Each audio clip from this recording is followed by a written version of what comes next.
And I guess just wondering what, you said you really wanted to work with us, and I just wondering what the reality was like for you working with us as a co-producer, and in what ways do you think sort of the project benefited from our involvement?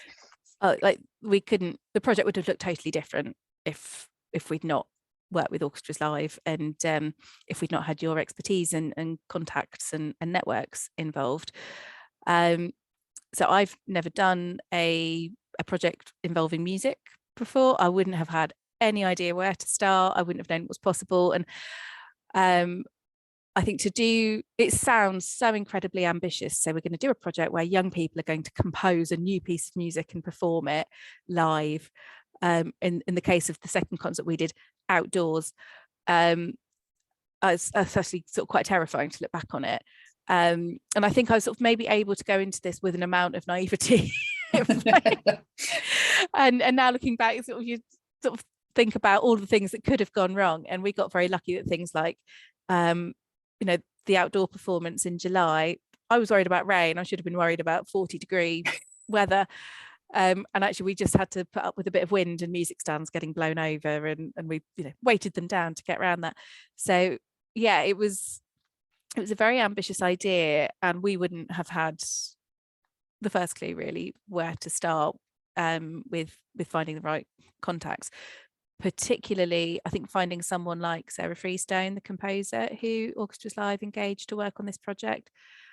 She's just amazing, and the fact that people like her exist is news to me, and her range of skills that she works. She's obviously herself a professional musician and works with highly skilled, highly trained professional musicians all the time, and to see her bringing together the professional orchestra with 9-year-old children who she'd been working with over several months, and to see all the different groups involved in that final performance come together, it's amazing that it all came together so smoothly and so successfully.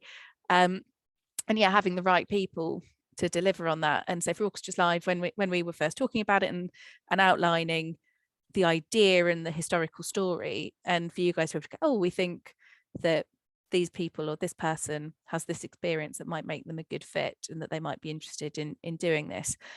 Yeah, those contacts with musicians, so with Britain Sinfonia, with other creative professionals that we've worked with, yeah, your expertise on those matters has been valuable. And also, like I say, it is a bit nerve-wracking to produce something like this when there's a lot of people involved. It's complicated, it's live, and to know that we had a really experienced partner who does this kind of thing all the time sort of gave me confidence that it was achievable, and that we could do it.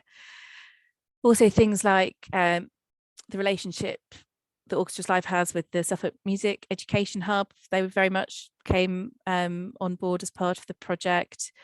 Things like writing the briefs for creative partners who delivered different elements of the project, having somebody experienced in doing that. I've learned a lot from that process.